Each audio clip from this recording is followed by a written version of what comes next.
Welcome to Woo New, a show that explores healing and the expansion of our consciousness. Where we explore all kinds of different energy modalities, therapies, and ideas that bring us closer to our collective liberation. I'm Ellen, and I'm a journey work guide. I'm Sam, and I am an integrative energy therapist. And together, we are the co-creators of We Are All Daughters, a quantum healing space dedicated to helping us reconnect to ourselves, our bodies, each other, and the universe.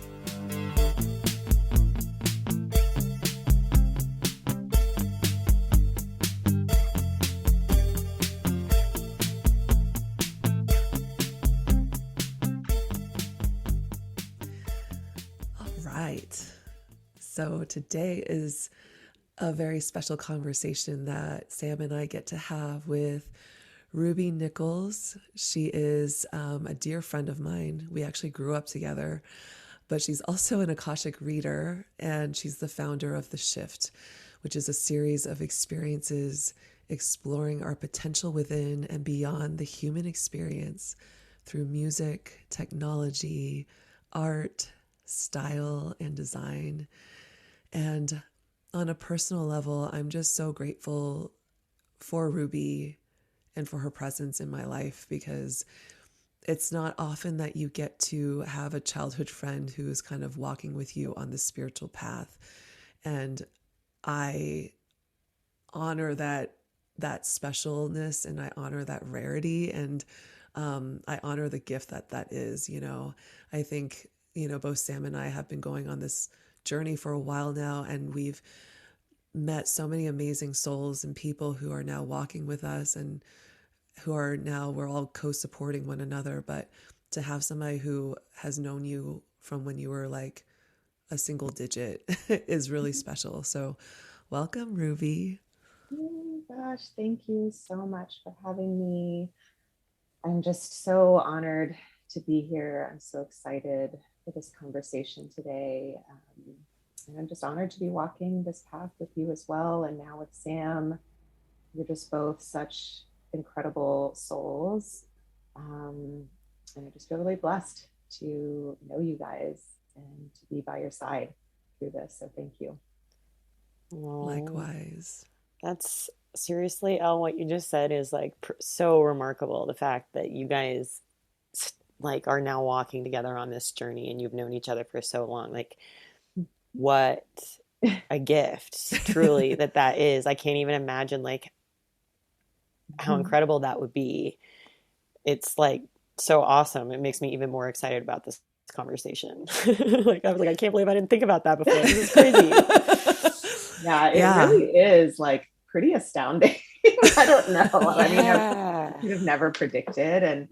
And like, technically I know you like you went to high school with my older sister, and you guys are besties and always have been. And I shared this with Ellen a while ago, but it's funny, like we didn't grow closer. It's like, of course we've known each other, our families know each other. And so in that sense, we definitely grew up together. But I would say like you and I probably didn't get closer until LA, like, into our adulthood here. And it's just felt like so kismet and divine and like such a blessing. And I told Ellen a while ago that like, I always had this thought with Judy and you, like just knowing you and you're such a beautiful soul. And I remember thinking like, wow, like anybody who's a close friend of Ellen's is just so lucky. Like she's just so lucky. I remember always thinking that. And I feel like a part of me probably always wanted to be like closer, and then it happened and I couldn't believe it kind of. I was like, wow. Like, and then, even with this spiritual journey and this path, it's like,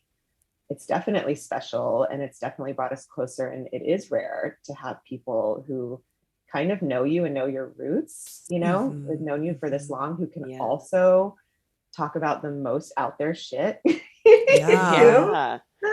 Oh my God. Yeah. Like galactic shit. Yeah. Yeah. Oh my gosh. I can't even imagine having one of those conversations with like my friends growing up. They would be like, you have officially lost your mind. I know. And like, how lucky are we that we can just still talk about it? And so rad. I love it. There was, I also have to credit Ruby, and I don't know if I've said this to you, Sam, before, but like Sam and I left our careers in 2018, but really I think it was in watching you, Ruby, like kind of leave the advertising industry and set off this path to create then like your own company. And it was just so inspiring for me, where I was like, oh my God, why am I not doing this? Like, why am I not like, carving my own path here? And I know it's the harder road, but that was a huge inspiration for me to even consider the idea of like, okay, I don't necessarily have to stay in this career. Like I can really follow my heart, And so I very much credit and thank you for also being a guide in that sense, and sort of like leading me towards into my journey and into like, and Sam and I kind of into this journey of like creating We Are All Daughters too. So thank you for Yeah. that. Oh, that's amazing. I just love hearing that. And I love how sort of like cyclical all of this is, because I think about that a lot, where you did share that with me once and I was really touched by it. Like I would have never thought, like sometimes we don't realize the the impact we can have on people just by taking action and being ourselves, what that can do. But like that made me really happy to hear that kind of gave you the boost you needed, I think, or the push you needed to like get you on this path. And then it was like a year or so later, like watching you just sort of like own it and embrace it so fully and just like fucking go for it, like in this realm, really inspired me in that sense, because I was struggling with like really coming out and embracing my full like spiritual side, and all the sort of quote woo woo. Like I don't even like that, we don't have to call it that, but like it is woo new. I know. Totally. But I was really struggling with that, and then it was like it turned around and like you reciprocated that for me. Like you were such an inspiration and a push for me to embrace that too. And I just love, I don't know, like the cyclical nature of that.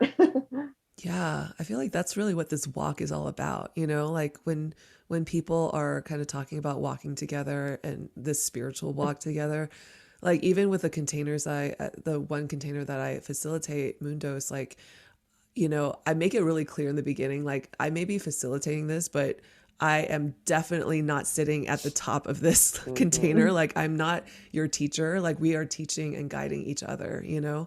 And I think that's really what is so special about these friendships, even with Sam, like being able to walk together and experience all that we're experiencing and have our minds blown like separately and together, and being able to share those like mind-blowing experiences of like galactic connections and whatnot.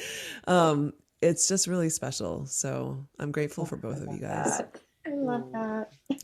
I know. I was thinking back even to like Ruby the first time.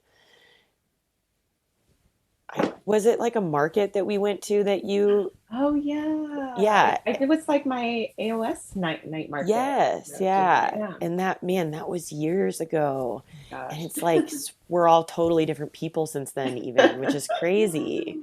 Yeah. Yes, that is crazy.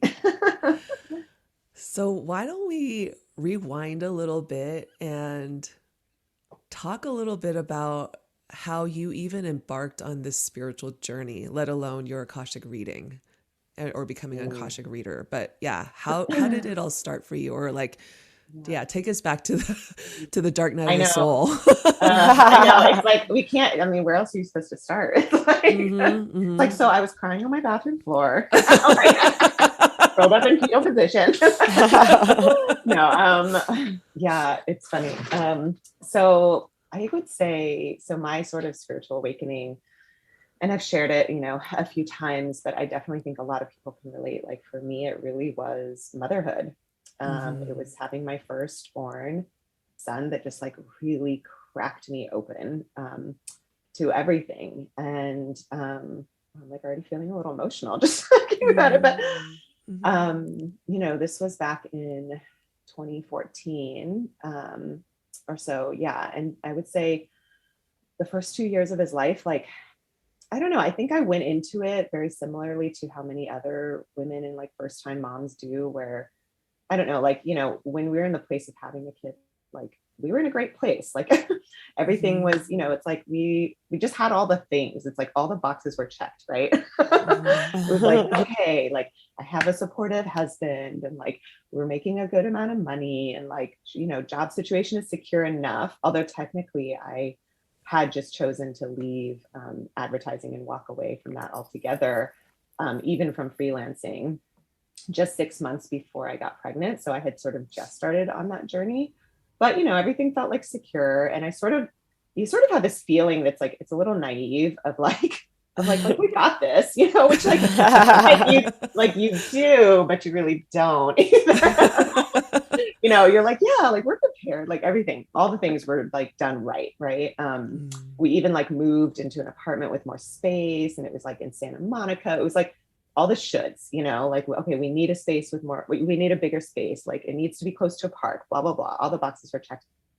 And so it was fine, and I feel like in the very beginning we were handling it pretty well. But I think the first couple of years, like I basically stayed home to watch him, because I had heard from everyone that like 3 months, the typical 3 months maternity leave was like not long enough. And it's sort of ideal to have at least 6 months at home. So I like gave myself that time. And I do still feel like very fortunate that I had the flexibility to do that. And that was kind of on purpose, right? Like that's why I left advertising, was to have that freedom and flexibility. I do know now, looking back, that I'm just not the type of person who can stay at home waiting for like very long. Like truly, I think my max is like a handful of months, maybe 3 to 4 months, just doing that full time. And it's, everyone's path is different. What's right is different for everyone. And it just wasn't for me. And I think, it was a lot. And I sort of did deal with postpartum depression, but I didn't know it until much later, which is also true for a lot of moms. You just sort of like, it's so discombobulating, and like it's you're experiencing a huge loss and like grief of your old self, and that is never talked about ever, which is shocking, because to me, I think that's one of the biggest losses you could ever experience, is the loss of yourself, right, of like the self you always knew. And so going through that, and I think like my husband at the time, we also weren't aware or conscious of it at the time, but he was also super depressed and going through his own version, right, of the same thing. And he was juggling a very highly demanding job that he was like a founding member of this company, so it was high stress. There were a lot of personal issues as well, just like family things going on at the same time. And it just felt like, so then he was really consumed with that. And I think we both felt like the walls were closing in. And I think a big part of it too was like, we weren't in a place where we ever felt vulnerable, like we could be vulnerable enough to like share that we were struggling, or to even ask for help, really. Like we really didn't ask for support when we were drowning. And so that just went on for a really, really long time. And I tell people now, and it's, it's really sad to say, but like, of course I knew my child was amazing. Of course I felt he was awesome. Of course I did feel connected to him and loved him, tremendously. But I also, because of all of that, it was like, I felt like I couldn't feel the joy, like any of the joy in having a child and like what comes with it, because all I could feel was the burden. It felt heavy. I was feeling like the burden of responsibility because I didn't have the support, Right. And so, it's really hard. And I think back and I'm like, wow, I remember saying to myself in my head over and over, like, I hate my life. I hate my life. I said that in my head, like every 30 minutes of the day, it felt like. It was just so bad. And I think it kind of just got like worse and worse for about 2 years. We lived in that state, which is a very long time. And then it got to a point where I finally just like hit a wall. And I always say what's kind of amazing is, it was technically a tarot reading that I had with Bardo Tarot. Shout out to Erin. Oh, you guys interviewed, yay. Yes. It was, I had an inkling to get a tarot reading on my 35th birthday because I was so miserable. And it was a really profound reading. Like it sounded so incredibly positive and life-changing. It was like talking about how it was just such an incredible time where I was breaking through like calcified, like really deep, really old shit, patterns. And I was like, and I left there feeling just like so optimistic and like so happy, where I was like, oh my God, like everything's about to change, Yeah. And you kind of go blindly like you do before having an awakening, where you just sort of like think that you don't have to do or change anything. And like life is I'm just gonna like ride this out until life itself will just like change for me. Yeah. Mm-hmm. And so that's what I thought. I was like, oh, it's just time now, like the last 2 years have been rough. And now I'm just going to enter into like a better time or a better phase. And so I was super happy. And then 3 months passed after that. And I remember it was actually the day that Prince died. And this is why I remember it. And it did really affect me. And that was the day I just hit a wall. Like I just totally had a breakdown, had a meltdown. And I remember thinking like, I just cannot go one more minute, like living the way that I have. I don't know what the answer is. I don't know what needs to change, but like, this just cannot be anymore. And I think I got really angry. Like, I think I was pissed at like the universe. I was pissed at everything because I thought everyone lied to me. Like, I was like, I did all the things, like I checked all the boxes, everything was right. And like, I'm fucking miserable. Right. Why do I feel this way? Yeah. And then I remember being especially mad at like even the tarot reading, because it like gave me faith for so long, Mm-hmm. And then I was pissed. I was like, they fucking lied. Like the tarot reading, like the universe, my spirit guides, whoever like fucking lied to me. Like I was like, everything is worse. I was like, everything was supposed to get better and everything feels 10 times worse, even than it did 3 months ago. Because it got so intense. And then I remember taking a bath, maybe that night or the next night. And something drew me, my intuition told me to like go back and re-listen to my tarot reading.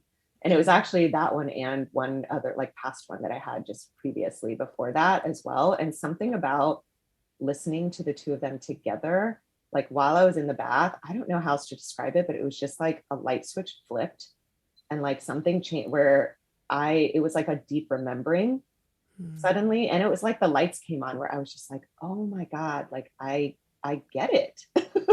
I just suddenly like was like, I fucking get it. Like I understand why life is the way it's been. I understand why I'm living. I don't know. It was just such a deep knowing of like why I chose every aspect of this life that I'm living, why I'm an Asian person, why I'm struggling so hard with having a child. Like, I don't know. I just knew that it was all like meant to be and that I chose it. And I think the biggest realization I had was like, oh my God, I get to choose.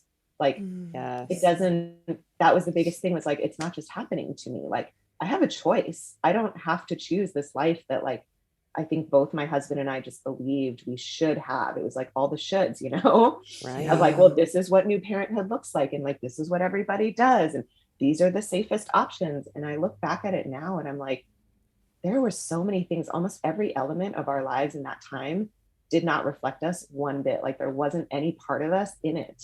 Wow. Like any That's part of our huge. true authentic selves. Yeah. And I think he didn't know that either. And I think I had a conversation with him later because it was such a, I don't know, it was so eye-opening. I had this like huge wave of gratitude like wash over me as soon as I realized that. And especially around my son, like I just felt so grateful. And I was like, oh my God, like, thank God for him. Thank God I had him. Like, all I could feel was gratitude for him, which was like a 180, Yeah. And it was like, I knew the purpose of why he came into my life. And ever since that day, like my energy toward him shifted so much, from like this feeling of just burden, which was all I could feel, to just joy and gratitude and like presence when I was with him, that I swear to God, since that day, he was a different kid. Like he changed. Absolutely. Dramatically. Because I changed around him and I know that he could feel like, oh my God. I just have to say my whole body lit up. And like for anyone listening, like I've done some sessions with Judy's son, or sorry. It's okay. We're just talking about Judy with Ruby's son. And like the bond and the connection that the two of you share is so strong and it's so deep and it goes back so many lifetimes, and oh oh my God, it just like the story you just told makes me want to cry because it's like I can see this like soul contract that you both had where it was like you had this realization and then like the bond was deepened and the contract was Yeah. dissolved. And it's like, what a beautiful moment for both of you. Yeah, I am crying, just FYI. Like if you can't hear it. And yes, I should mention that, yeah, Sam, we'll talk about it later, but you've been doing Reiki on my children, which has been like the biggest gift. And I thank God every day, all the time. I'm like so grateful that I found you and that you're able to provide this gift. But yeah, in a way, you like know them intimately and deeply, and our relationship through that as well. Yeah, it's that so so beautiful. much. I mean, honestly, I hate to pick favorites, but they're a couple of my favorites because it's like this gift that you have with both of them. Like the bond is so individual with each of them, but it is so deep and so powerful in a way that like it's so unique. I have never seen it with any other mother and child, and it's so special. I just like I get excited every time I get to work with them because they're so special. Thank you for that. Oh, I'm just crying even more now.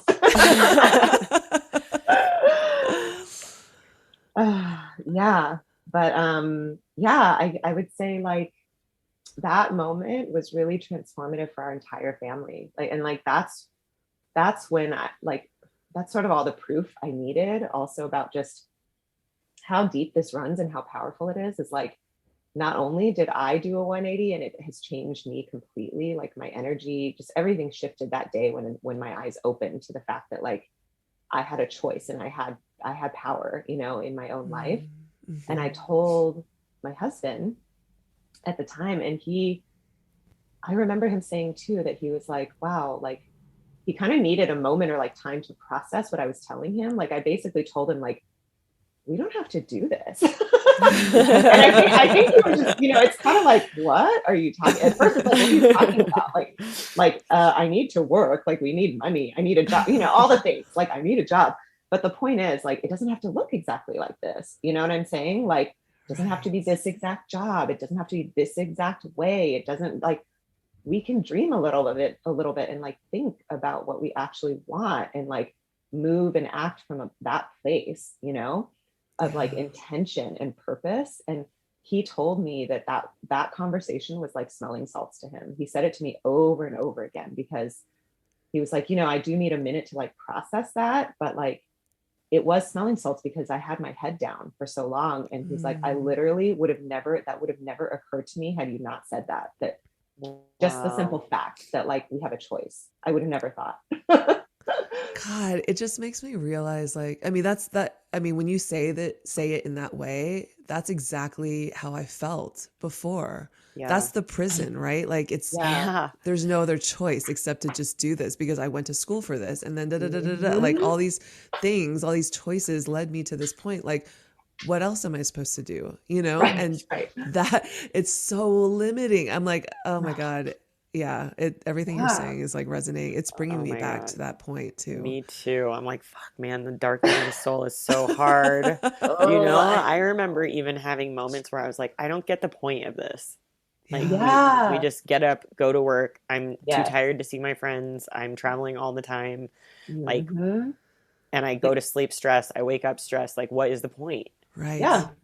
Yeah, exactly. It's like a sort of like sleepwalking through a nightmare, honestly. Yeah. And it's what everything in this world tells us we need. You know, it's like it's everything that we've been told that is what's part of a fulfilled and successful life. You know? Yeah. And that word fulfilled is so fucking loaded. I mean, I remember having the exact same feeling that you did, Ruby, when you were like, everyone lied to me. I remember having that feeling too and being like, what is everybody talking about? This sucks. Yeah. Like, what the fuck? Exactly. Oh my gosh. Yes to all of that. Wait, I am so curious because I have never actually heard this part of the story with your husband, and like I'm so fascinated to know like once he was able to process it and digest it, like what what were the major shifts that you guys made? I mean, obviously energetically just approaching life Yeah. differently, but like were there some major decisions that you guys made that sort of like changed the trajectory of your journey?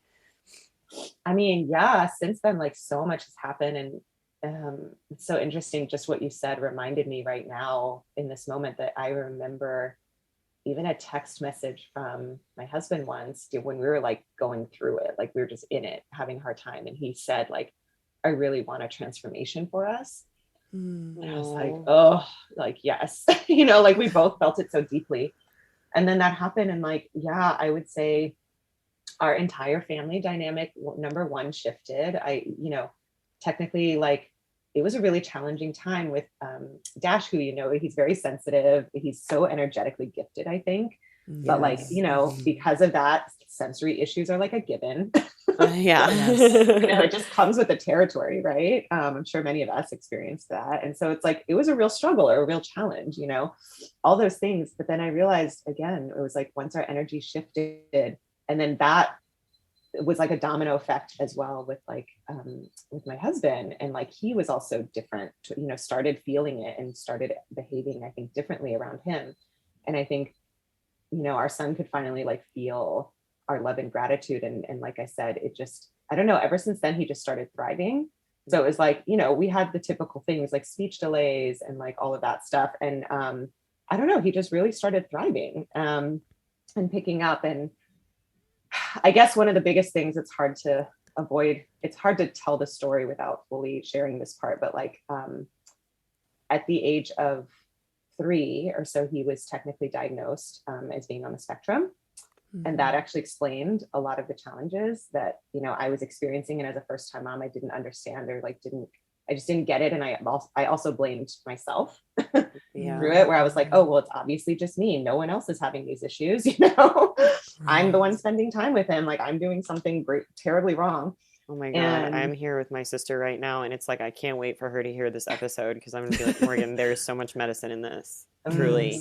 Like every mom blames themselves for everything. Totally. There's so much guilt. There's so much, oh my God, it's so deep. It's endless. So there's all that piece, the guilt and everything. And then, I mean, technically at age 5, it was like basically since I changed in that moment, the trajectory of him and our relationship and our family dynamics totally shifted in the sense of like the amount of joy too that we were able to experience just in our family life at home. Like our daily life looked different. There was just much more joy, like much more happiness. And by age 5, he had to get reassessed for school. And like technically they said there was no sign of anything. Wow. Yeah. And I always say this with the disclaimer and like the precursor of like, I'm not in any way, shape, or form saying that like any kid with any diagnosis or who's on the spectrum is like, it's just solely like reliant on the energy of the parents and like their, do you know what I'm saying? Like it's not like causing anything. And there are, of course, like very real diagnoses and, who knows, like to this day, I'm still a little like, who knows? He's always been kind of borderline. And like they call it high order, which is like high functioning, but regardless, like I just know beyond a shadow of a doubt that like for us and for our story, that absolutely had an impact, like our energy shifting. And then for Jason, like he has since, when I got pregnant with my second, it was like he also just left his full-time job. And it was a very, very fucking risky thing to do and a very scary thing to do. And I know for a fact that he absolutely could not. It's like he had to build up to being able to do that. And that took a couple years, but that absolutely would have never happened. And, since then he's had sort of the courage and the space, I would say, to explore other avenues of like doing more creative things that he's also always wanted to do that have always been his passions as well. And so, we both worked in advertising, but now he's like directing films and stuff, which he would have never foreseen cool. the opportunity to do that. But because he made those choices, because he moved from that place of like intention and purpose and made choices, different choices, it's so huge. Like Oh, I was literally just talking to him yesterday about something completely separate, but you know, there was a choice that he was explaining or sharing with me that he had just made. And I was like, oh my God, do you realize that you, in this one seemingly mundane or not even important choice, you just completely advocated for yourself and you stood up for yourself. And that is like a huge declaration to the universe that like, yes. I am going to do what I want. You know, I am important. How Yes. I feel is important. You know, I am the it's, co-creator. Yes. yeah, it's Yeah. in all these little decisions. And I mean, the one that you're describing right now is a pretty big major decision, you know, to Yeah. like leave a job. But, you know, it's in all these like little decisions like added up over time that says, I'm important, I matter, I am, you know, Yes. it's so, yeah, it's just so powerful. Like my whole body's tingling right now. I know my whole body is lit up right now because also like I'm just thinking about how much beautiful magic and like how high frequency your home is too, because it's like making those changes is not the easy route, No. but No. by any means. But like the fact that you both had the courage to do that and that you support each other in that decision and know that like whatever comes, you guys have got it. Like that's so magical. It's really truly beautiful in a way that it's like, you know, when you're on the hamster wheel, it's Mm-hmm. just sometimes it's like a given, like, oh, I have this steady paycheck and I'm, you know, putting so much away in retirement, like check, Mhm. check. And then Yeah. you just like lose sight of the things that are important. And ultimately, again, it comes back to choosing yourselves and then also at the same time choosing each other. Yeah. Yeah, exactly. So cool. Yeah, choosing each other and ourselves, right? Yeah. Ultimately, Yeah. choosing ourselves. And I think it's important to say, I think this piece is so important. Like this has been a process of, let's see, what was that? In like 2016 was when my awakening happened, right? So that's already been what, 5, 6 years. And Mm.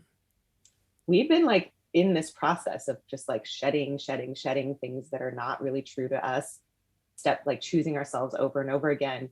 But I think it's important to say like it hasn't been easy, just like you said. Yeah, Like it's Yeah. not it's easy. Yeah. It is like hard. It's really hard. yeah, and I think like I don't want there to be a misconception of like of people thinking like, oh well, you made like you did it, like you made those choices and you changed your life, and then just like everything's like Check, great. check. Yeah, it's like oh my god, you did it, you made the hard decisions, and like now your life is amazing. And I Nope. mean, it Yes. is honestly so. I don't want to say opposite because it is. It is miraculous and fucking amazing in so many ways that I couldn't have imagined before. It's like amazing in different ways, but like So it's much more fucking challenging. it's hard. Like it has been Yeah. very Yeah. stressful. We are still we're still in it. We're still like figuring it out. Do you know what I mean? Like Yeah. things are very stressful. Like making these kinds of massive changes and like upheavaling our lives while Mm-hmm. having two very young kids.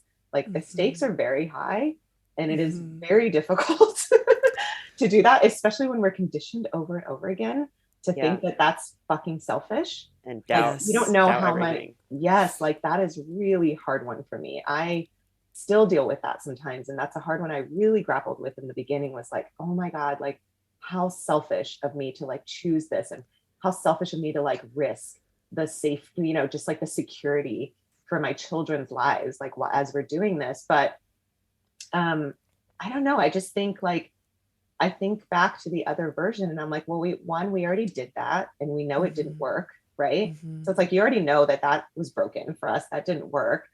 And like we were super miserable, but in like a way worse way, I feel like. Do you know what I Yeah. mean? Yeah. So it's like choosing what your challenges will be, because there will Yeah. always be Right. challenges. It's I like feel those like, challenges are so different because like the challenges of the conditioning lead to so much resentment, you know? Yes. Whereas right, these like right. force you to be really clear about your intentions and they're almost like more expansive even though in a lot of ways they're harder. Mm-hmm. And I feel like in essence, you're saving your children from trauma.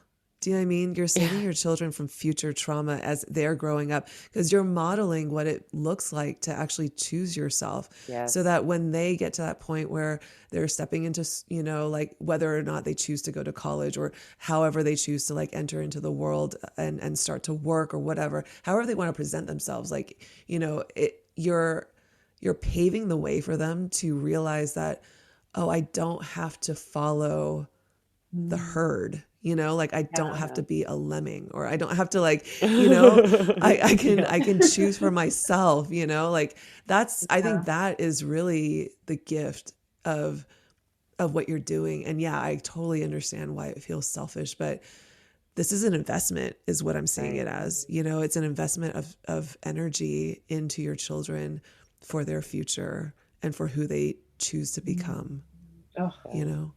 Yes, thank you for that. Thank you so much. Because I'm like, you know, sometimes it's like we do need to hear it sometimes, or it just helps to like reinforce that. Even though it's like I know that in my heart, you know, but like, yeah, the day-to-day challenges can get, you know, it can weigh on you sometimes, you know, like you're like, are we doing the right thing? Like, you know, I just know that most parents I talk to are like, I would never fucking do that. Like, I would never risk that, you know? Like, yeah. Well, I appreciate what you shared so much, especially I think the timing of this conversation, which is, you know, we just had the spring equinox yesterday. It was just the astrological new year. We're fully stepped into Aries season, or we're beginning this path. And we just had this Virgo full moon on Friday, which was all about perfectionism and like shedding all those parts of ourselves that we still find really difficult to love.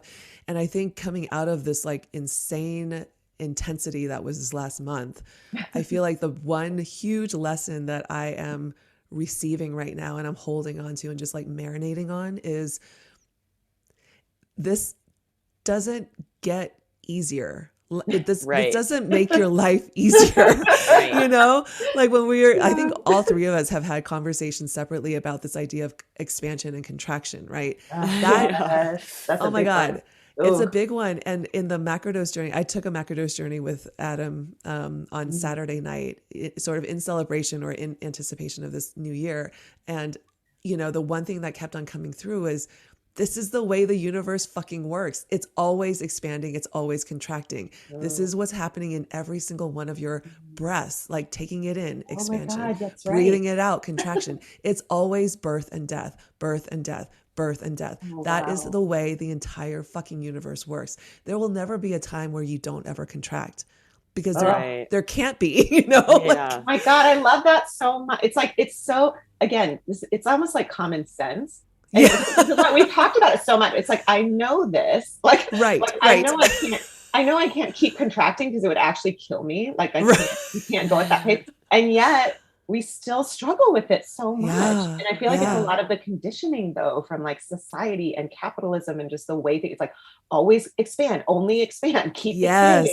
It's killing us. And also I feel like as we're moving through that, like on this journey, no matter what your journey is, like once you choose this path, you are moving against the grain for eternity. 1,000%, which is always the hardest road, right? Like so the skepticism, the doubt, the judgment, it's always coming. Yes, that is so true. Yeah, and it's just like, how do you find a way to make peace with that and like detach from it? And I think that's why this community aspect, this walking together, is so damn important for all of us. Crucial. It's so crucial. I'd love to kind of like talk a little bit about, so in the last, I would say year or so, you have since become an Akashic reader. Like what led you to this particular modality? Like what led you to like Akashic reading specifically over everything else that you've kind of been like dabbling with? Well, you know, I feel like this is true for all of us, you know, like certain modalities, like they really find us, you know what I mean? Yeah, totally. Like that's really what it is. And I think that's exactly how I feel about the records, which is so beautiful because in that way, I feel like it does feel like a gift, you know, it's like, in a way it's deep down, maybe the thing you've been searching for, but you had no idea like what it looked like or like, and any of that. and it found you still, you know. Yeah, I think for me it's so interesting. Like my first introduction to the records, I really only heard about it for the first time a handful of years ago. Mm-hmm. And I received my first one from a very talented friend of mine, Caitlin Meek. Shout out to her. She's an amazing reader, and she gave me my first one. And I think I didn't even know what she was doing at the time. Like, I don't know, but like some pretty significant past lives came up, and just all of it made so much sense. And it really like opened the floodgates for a lot of my healing. And that was my first experience with it. And I had maybe a couple after that. And then I'm trying to think, like, I think sometime during those years, I may have like tried to go into my records one time, but even so, even then I don't think I felt like fully in it or like fully committed. There was a part of me that was still kind of like, what am I doing? Like, Mm-hmm. but you're just like curious. So Yeah. I tried like Linda Howell's prayer, which I think is probably the most well-known one. It's like sort of the one that's been around for a long time, but there was something about that prayer that never fully resonated with me, to be Mm-hmm. honest. There are just like certain words or like terms used in there that feel a little outdated to me personally. It Yeah. just didn't resonate. So I tried to go in once and it was just like crickets, like literally nothing. And then I felt really dumb. Like we often do when we try this stuff sometimes. Like I was like, oh my God, I don't know what I was thinking. Like what made me think that I could like hear stuff and communicate, you know? So yeah, that was a few years ago. And then I would say I took a Heal the Witch Wound workshop. Again, all of this stuff is always intuitively led, right? Something in me Mm-hmm. was like, that feels really resonant right now. And that I think that was at the end of 2020. I took that workshop, and like one of the mentors in there kept saying, like, she's like, yeah, what's coming through is like, you know, they're acknowledging that like you getting readings, because I got all kinds of intuitive readings often. Like for Mm-hmm. me, it was therapy, always, and you know, it still is. But I, they were like, we're acknowledging that that's been a beautiful part of your journey and your healing, and it's been wonderful. But it's like you're standing outside in the cold and like the dark trying to talk to us through a window. Like when you do these Mm. readings, they're like, just come in and have tea with us. Like I love that they're like, visual.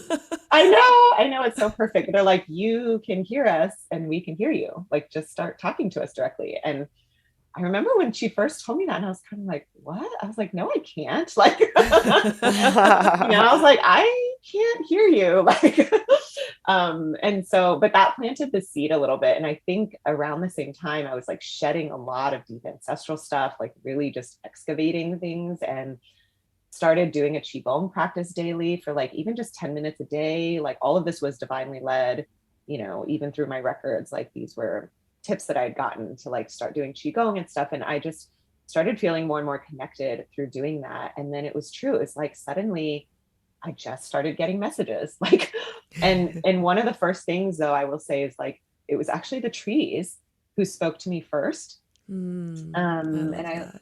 I know, I just fucking love the trees. Like they're so wise. They are. They're so special. And yeah, it was like, I remember two different trees. I like turned, and the second I looked at it, I just heard, I am you, you are me. It was like, that was the message. One of the first ones I got, and I got it from like different trees around that time. And I was like, what is going on?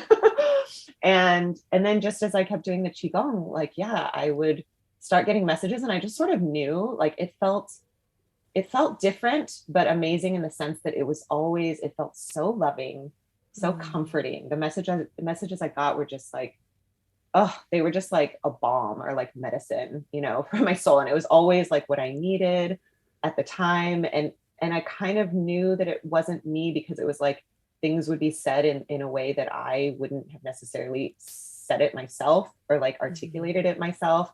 Oh, Things would I'm glad that you specified that, because I feel like for anyone who's sort of like outside of this, they're like, what do you mean you got that message? Like, yeah. so was it like clear audience, or was it, you I think know, it's just so clear sentience? yeah, it's so interesting and hard to describe. I remember people Yeah. asking me in the beginning, and I didn't know how to describe it at first. But for me, my biggest thing is claircognizance, Yeah. where it's literally just a knowing. And I always describe it as like, now I'm like, oh, duh, I get it. It's like telepathy. Like it's really Right. telepathic is how I'm getting things. And like because it literally just feels like things just drop into my head, like out Yeah. of nowhere. I'm like, I don't know where that came from. It just like plopped in my head. Yeah. Like that's what it feels like for me, but it's going to be different for everyone. And Right. I love talking about that because I think it's important for us to start tuning into like how we each individually receive, and it's so different. Yeah. And also that you were able to tune into that just sort of claircognizance, because it's like the least tangible almost of all the clear senses, I feel like. Yeah. You know, and sometimes it is in your voice. I know, that's what's so hard sometimes. So yeah, I always tell people, for me, in my opinion, like for me, that's clearly always been my strongest sort of clair through my whole life.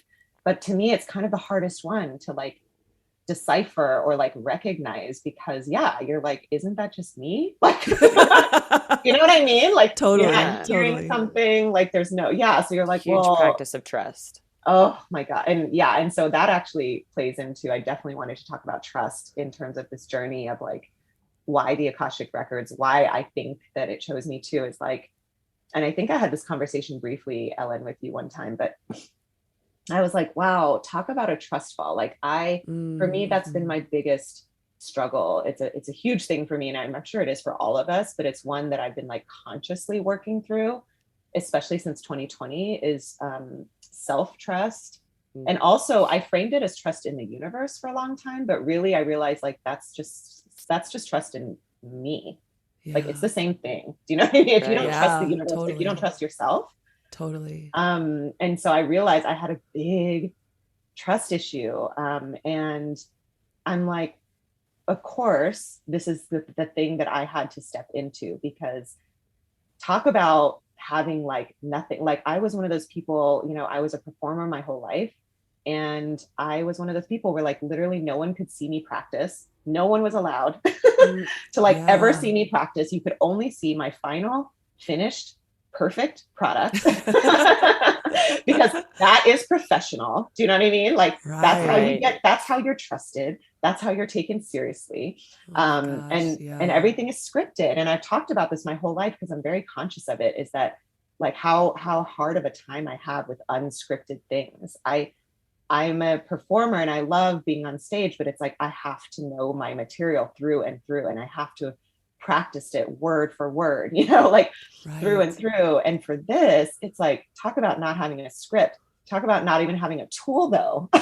I'm like, I don't even get like cards or like, you know, like, is there like something, you know, but, and it's just, you have no idea. Like I have to just show the fuck up and like, whatever comes through, like I have no freaking idea, you know, each time, like what is going to come through. And so I had to do a lot of deep self work, I think, to get there, to like allow for this to come through. And I think that's part of my medicine for me, you know? Yeah.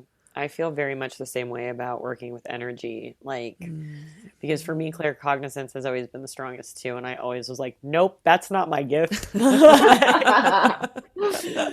Check on to the next one, like kept asking for the next one and the next one. And my guides were like, nice try. Oh, yeah. Like talk about a modality where you just have to feel your way through it, literally. Oh, yeah. And it's not to say that we all kind of touch on other ones, I think. Exactly. Like, right? Like clairsentience is like, as you trust more and more, as you go deeper into it, like, of course, other stuff started coming online. Like, yes, I absolutely feel things a lot of times now, like clairsentience, whatever you want to call it. I also finally get like visuals. I used to never get any. Yeah. But now I finally also like see visions, or they show me like you know, just visuals and metaphors and things sometimes. But yeah, I would say my strongest is the claircognizance. And so I basically started going into my own records. Like I was receiving messages, and then one day during Qigong, as I was receiving the messages, and I was now I was in like full on conversations with them at this point. I love that. You know, I was just like talking to them in my backyard, and then I got chills like all over, just like head to toe. My heart was like pounding so fast, and they kept saying, they were like, open your records now, open your records now, go into your records now. And I knew like they were pushing me. They kept saying, the messages I was getting around that time were that they were pushing me out of the nest. You know, they were like, you can fly, like you can do it. And I was like, I don't know what that means. Like, I was like, no, I don't know what that means. And so I knew that when that came through, I was like, oh, like now is the moment and I cannot question it. I need to not think about it and not doubt it. So I literally just like, I was like, okay. Like, I was like running. I was like, where's the prayer? Where's the prayer? And I did. And I have to say, I was listening to Ashley Wood's podcast at the time, The Line, and her whole thing was like her entire journey with the records, like discovering it and like starting to use it and trust it. And she, a prayer channeled through her. And the minute I heard that prayer, it was in 2020, that was the thing that made me want to go into my own, was like, it resonated. You know, I think the frequency of that one, the language of it, everything just felt really resonant. And so it was her prayer that made me even think about wanting to go in. And then that message came through. And so I used her prayer. And that's the one I use. It's like called the Prayer of the New World or something. And as I was saying it, I just like tears just started coming. I just was crying through the opening prayer, and it felt like a coming home was the only way I could describe it. And I still to this day love the message that came through. I was probably in it for like 15 minutes. And they just said like, you know, like, welcome here. Like, we just want you to sit in this frequency, like just be here and get used to how this frequency feels, because you're learning a new language.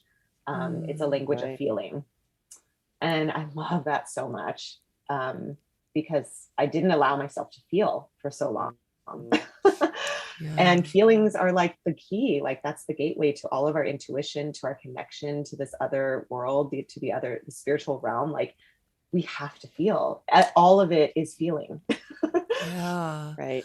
Well, it just makes me realize that your first claircognizance coming through, and I can only say this now after like what I experienced recently, the knowing, like when you don't feel it, you just know it. There, for me at least, like I don't get a sense of validation, or, you know, there's like not this like, I don't know, thing in my body that tells me like, no, that's a gut hit, or that's correct, or whatever. So it makes almost sense that like you had been shutting off yourself from feeling for so long that, and yet the gifts are still there, right? So it was coming through your head, essentially. It's just like coming through as a knowing. And then as soon as you are like opening up the doorways to like feel again, then all these other clairs are starting to like come online, you know, in essence, right? Like, it makes so much sense. Yeah. I don't know. I love that message so much. It was just like learning. It's like learning a new language of feeling, you know? Yeah. I took this class with Helen von der Heide, where it was her personal pathways class. So we ended up writing our own prayers. And my prayer is insanely long, so I need to like shorten it. But I know what you mean by the Linda Howe's prayer not quite feeling right, you know, like, because I'm actually mentioning like Gaia and so many more, I would say, how do I even say this? Like earth-based like spirit and earth-based beings that I want to connect to when I do open the records, you know? And so and I started realizing, like, I asked Helen this, I'm like, what exactly are the records? Is it the quantum field? And she's like, yeah, I think so. I'm like, oh, okay. Duh. You know? And it's like, as soon as she put it in that way, I was like, oh, I'm like, because I think all of us, like all three of us, we tap into the quantum field all the time, right? It's like you were saying, when you're doing Qigong, you're already speaking to them, you know? So I'm curious from your perspective, like, what is the difference for you when you invoke the prayer and you open up the records consciously versus just communing with spirit? With your guides, regularly. Yeah, I mean, I think, and I totally agree. And I tell people that too, that like we all have and do tap in to the Akashic records, if you want to call it that. There are different terms for it as well. And you're right, it's just the quantum. It's where all the information exists, you know, like where everything is. And I just think it's intention at the end of the day. And I feel like almost like, you know, kind of like anything else. It's like, yes, we are always connected. Yes, we can, for instance, like if we want to connect with our ancestors or something, right? We are always connected to them. We can always sort of communicate, and they probably communicate with us. But if you do like an altar, like you set up an altar and like make a practice or ritual out of it, or like create an offering, it's just a much more intentional way to connect. And it's like a relationship in that sense. And so for me, when I say the prayer and it's connecting in that way, it just goes a little deeper for me. Like that's the difference that I notice, is that I just receive more. Like I receive more information, Oh, that's super interesting. Yeah, I don't know, for me, that's how it is. I need to play with that more, because there's certain breathwork circles where I'll invoke the prayer, like I'll say it beforehand. And for me, I think this is my issue. I don't want to ever close it. Like, I just like want to just keep it open, you know? I know. Yeah. That's how I feel sometimes with like the energy channels. I'm like, can I just leave this open all day, guys? Like, I know. I mean, and I feel like people have kind of experimented with that. I think as long as you are respectful of it always, of how you're using it, and you don't just like live your whole life with it open, like right. But you can kind of experiment, and I know people have done that, like or like doing it for like, while I go for a jog, or I kind of want to have them open while I'm going for a walk and just like see what comes through. You can be really intentional and like respectful in the way you do that. Okay, I have a question for both of you, since you're both far more familiar with opening the records than I am, which is like, so Ellen and I were part of this like collective community that one of our teachers, Amy Sikarsky, started with some other healers for a little while. And there was some weeks where we were talking about the Akashic records, and we were playing with like, okay, you can go in and just like set the intention after you're grounded and you've opened your soul star chakra, and you've called in your guides to connect with your records and see them without any prayer.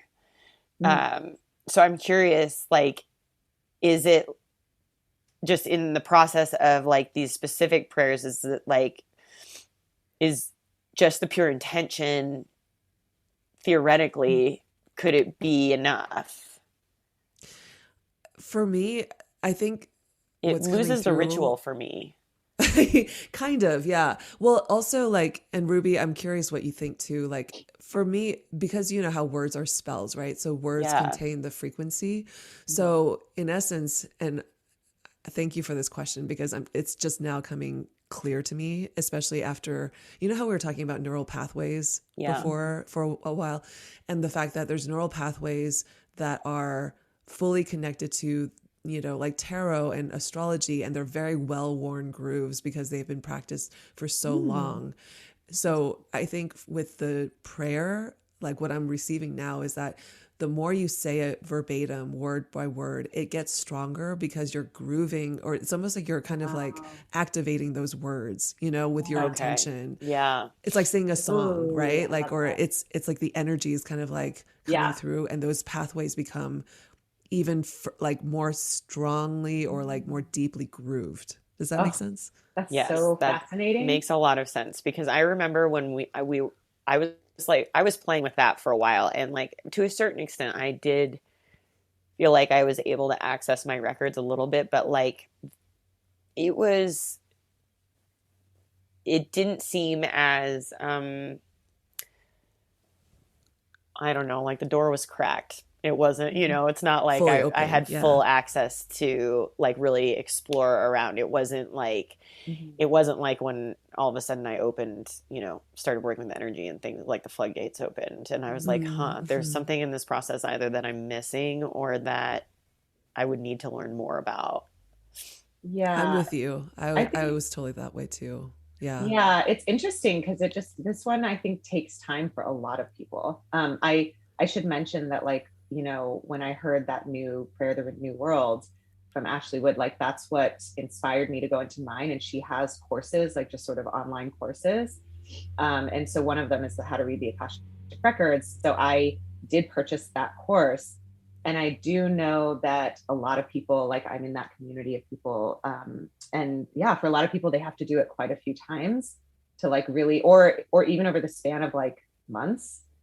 Sometimes to like really get access. Like I said, I tried to go in too, like years ago, and just nothing happened. Right. So yeah, I think and then I think it depends, right? Because we all just resonate more easily sort of with different things. Kind of like for you, the Mm-hmm. energy was just like the floodgates are just open. And for me, there's something about like energy work for me. I'm just not as comfortable with it. And it comes so naturally for a lot of people. Right. Um, and I only recently too started channeling. I think this is the interesting thing about the Akashic records is that I think what I like is the versatility of it and how it can be used in so many different ways. So like not Mm-hmm. only just for sort of information, wisdom, guidance, but healing, like deep healing. And a lot of people do energy work and quantum healing in the records because Yeah, that's the way that it that makes channels sense. through for them. And I only recently, a few times, have had energy work channel through in the records.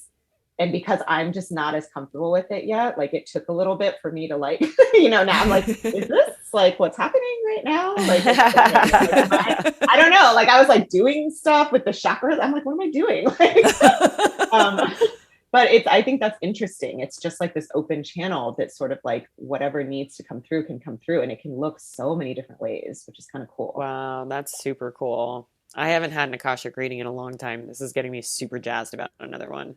Yeah. Well, you've recently started to create these like offerings, Ruby, where you're mixing the Akashic with Oh yeah. tarot, right? And also with dream readings. Like, So rad. tell us a little bit about that. Yeah, I think that's what it was too. So for me, I really have to tap into a place of joy, right? And I think we all kind of have to do that with whatever modalities we do or whatever work we do, because this healing work can get heavy too Yeah. at Yeah, times. And totally. they always like my guides constantly remind me, they're like, you have to come from a place of joy when you're doing this. And so when I finally started just playing with it and sort of viewing it as like playing with my powers, almost like from that childlike curiosity and spirit of like remembering when I was a kid and I was like, oh, isn't it just like fun to play with magic? Yeah. Like just discovering like what I can do. I feel like a lot of us forget that. So anyway, I was kind of in that place. And then when I was in that place, I was like, oh, there's just like so many ways that I want to like use the records or could explore. And so it's really just like combining a lot of my interests in the records. And these all sort of just intuitively came to me, but I do sort of different themed ones. Like my first ones in the beginning, I still have this one available. Actually, it's Discover Your Superpowers. And I just love that. And it's kind of going deep with people on like, yeah, what is your particular medicine? Like everyone has something, and it doesn't have to be a modality either. It's just like, what's Right. your medicine for the world? Right. Like, what does that look like? Everyone has a superpower. So like that's and I had some fun, like connect with your cosmic family ones, and finding out your star lineage. And then my most recent is, yeah, I do still always, just to have a thing for tarot. I've always loved tarot. It's always spoken to me as well. So yeah, I just decided why not combine them. And I think I considered reading tarot first, actually, before the records happened.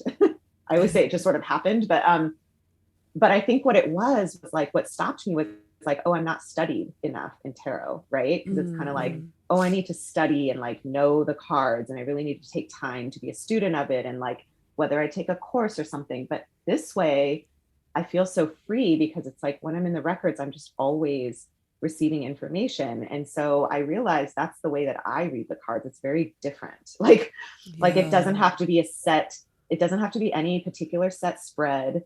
I don't have to know that like, oh, this card spread set out in this way means this exact thing, because it's so intuitive when I'm in the records that I just pull like however many like it feels right. And I'm, yes, familiar with the cards and reading it that way, but then also at the same time receiving just wisdom and messages from the records that they tell me kind of like, oh, this card, like pay attention to this specific thing about this card. Like this is Wow, the that's message around cool. it. That's rad. I love Um, that. yeah, so it's been like fun and I think really freeing for me to like use the tarot in that way. So those are the Akashic tarot readings. And then I just launched Akashic dream readings because I'm also just super fascinated always by my dream world. I love like dream analysis, all the Mm-hmm. things. And I realized the consistency between the two, though, is like, even between dreams and tarot, is that it's the language of like archetypes and symbolism Right. and metaphors. And I realized I've always spoken that language. That's like what I love. Mm. And so they're kind of similar. And so, yeah, the dream readings are just, if you have, I think this is true for a lot of people, if you have like a recurring dream, even through your whole life, like some people have had the same recurring dreams through their whole lifetime. And yeah, if you just really want to go deeper and figure out like what is the real deeper message behind that, or or if you just had like some super wild one that keeps sticking with you and you know that it's kind of trying to tell you something and you just could use a little support, like really interpreting it. Because I do Mm-hmm. think we all can interpret it to some extent, but if you kind of just want to go deep, Ah, it's something we can ask your guides about and like explore it in the records. Ooh, I love that. that's rad. I mean, that right now, I feel like, especially this past month when we were in this Pisces season, there have been Yes. so, it's like lit up, right? Like, That's yes. so I can see Yeah. how just incredibly helpful and supportive this offering is. Is this what you're doing? So you have this shift event coming up in LA on April 9th. Yes. And it's tea and tarot, right? So is it the Akashic Tarot offering that you're doing? Oh, yeah. So that event is April 9th, Saturday in LA. If for anyone in LA, it's going to be at One Golden Thread, which actually is right by you, Ellen, your place in downtown. Oh, Um, cool. yeah, in the downtown district. And yeah, it's going to be tea and tarot. So I'm going to be doing quicker, sort of 15-minute, like Akashic Tarot readings, Hmm. sort of one-on-one. And then we're going to do a tea ceremony, probably incorporated with some CBD as well. And then it's just sort of like a sip and shop thing. So yeah, it'll be a few hours. We're still setting the exact hours right now, but probably in the afternoon, like 2:30 to 5:30 ish. And people can just kind of enjoy all those things while they're shopping around, get their readings. It's going to be just really fun, like a fun gathering. Yay. That's amazing. That sounds so cool. I know. I'm like super excited about just, I don't know. I think things are still like slowly opening I up, know. but more and Yeah, more of this stuff is happening. So I'm just like, oh my God, I just Oh, it need, just makes me feel so happy. I yeah, know. And I the want to be in weather's front like, of people. it's like spring is coming. Like Yeah. people are so ready. Oh my God, so, so ready. Um, and then lastly, I want to kind of touch upon what you're doing with Heart Rise as well. And you have this Heart Rise Ignition program coming up in April as well. So can you talk a little bit about that too? Yeah. So Heartrise, this happened at the end of last year, but I got certified. So I'm technically a certified Heartrise leader. And Heartrise is just it's an active meditation method, but really like a movement and a practice as well. It's really incredibly, it's like an incredible tool for helping people get out of their heads and into their hearts, which I just think like, I mean, who could not use Oh my God, we all need it. that? We Oh, all like, need it. yeah, exactly. Like to me, it's almost like a back to basics. It's just such an important, like foundational tool, I would say, that frankly, most of us still don't really know. Like it's a forever practice because we Hmm. just have only known what it's like to live from our headspace for so long. It's like think it through, think everything through, think it out, figure Yeah. it out. There's no like tuning into our heart space and our intuition and like again the feeling, back to the feeling things out. Right. Uh-huh. So I do guided meditations through Heartrise, and Ignition is like a 12-week program that's really just like a foundational course, I will say, to kind of learn the method and to start integrating it into your daily life. So it's 12 weeks, like meeting just once a week for like 30 or 40 minutes at a time. So 30 to 40 minutes a week where we gather with a community, which is also amazing, like the community aspect of it. And yeah, I guide you through meditation. We do some sharing afterward, and it's just really bonding and really like nourishing. I find it's sort of like Mm. a weekly home base, and doing it for 12 weeks is sort of enough time to really, integrate it so that you can practice it on your own.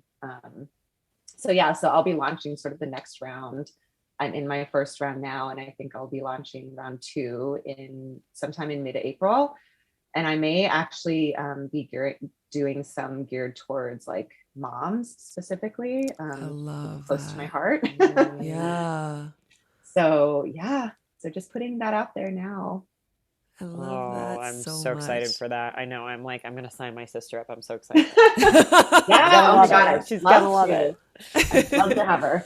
Yeah. Yeah. And I love that it's like the investment of time, which I find to be always kind of the issue, you know, with a lot of people, like is so it's doable, you know, it's like Yeah, 30 minutes a week. Like that's super doable. Right. So exactly. Like to me, I'm yeah. like, anyone can, if you really want to, you can make that happen, you know? Yeah. I always joke that it's just enough commitment. Yeah, Just like, Yeah. totally. But because that's a people real can't commit to thing, more. you Yeah. know? Yeah. Yeah, Yeah. and especially if you're doing it for moms too, like, oh my God, this is going to Mhm. be so Next level. helpful. Yeah. Yeah, I'm Um, excited. so we always love to ask our guests like this one question, you know, having gone through like your spiritual awakening, your dark night of the soul, and oh my God, just thank you so much for having this conversation with us today, because it's just a huge reminder for me, the journey that we've been on. And I think oftentimes we forget to also celebrate how far we've come, you know? Yes. And so this has been such a great, you know, again, first of all, like for the first or second day of spring, like to be able to look back and see literally how far each of us have come in this circle, and where we're at now is it's like such a huge gift. So thank you for that. But what is that piece of wisdom that that you feel like you kind of live by now, that is, you know, kind of become a bit more of like your guiding light in your life? Oh, that's a hard one, only because, you know, I don't know. I've learned like a lot of Mm-hmm. things over the last few years. Let me think. I mean, they're sort of interlinked, I would say, the two together. But like, yeah, I do feel like it just goes back to kind of what I was just talking about and sharing with Heart Rise, is that especially in the last year, I would say I've really finally learned what it's like to live and embody just like living from the heart space and leading from the heart space. And so now it's like I have tools finally too, right? Whether it's the Heart Rise meditation or whatever, to like tune in. I always take a moment or a beat to like tune into my heart first, to really to feel. I was Yeah. gonna say, like, that's why these two go hand in hand for me. It's the always giving myself permission to like fully feel everything now. That is Yeah. huge. I think that Yeah. is huge. And that's like a 180 from the way I used to live, where I just repressed and didn't feel anything. I numbed it. So now it's like, yeah, taking a moment to always tune in and sort of ask my heart, like, does this feel right? Is this true to my heart? Is this true to me? And also like giving myself that space to feel into it and like allowing any feelings around it to arise. I just think those two things together are absolutely life-changing, and like you will always be on your right path. You can't lead yourself astray if you do that. Oh, I love that. Yeah. So, so powerful. Thank you so much, Yeah. Ruby. This is amazing. Yeah. Oh my God. Thank you guys so much for this conversation. I so needed it. Me I feel too. like my soul needed it this morning. Yeah, this was amazing. Thank you. And I also just wanted to say the whole time that that your meditation in the beginning was like, whew, like I instantly sort of dropped in, and I didn't think I could because I was so discombobulated in the beginning, and I don't know, I just like sunk into it. And thank you for like creating that safe space, you know, for us to have this chat and really speak from the heart. Oh my God, I tell Ellen that all the time. I'm like, our running joke is that I'm always like floating around, just never grounded. And this is totally why you guys are partners. Exactly. She's so rooted. So I always am like, Ellen, help me ground. Yeah, so grounding. Oh, yes. I love it. Well, we're going to have all of your links in the show notes as well. So anybody who wants to check out what Ruby's doing on Instagram, right? You don't have do you have a site for The Shift? Not yet. Okay. It's No coming, worries. but just my Instagram. Okay. Yeah. theshift.is. Yes. The shift dot is. Yeah. Okay. All right. We'll have that in the show notes for everyone. Thank you. Yay. Thank you both so much. I love you guys.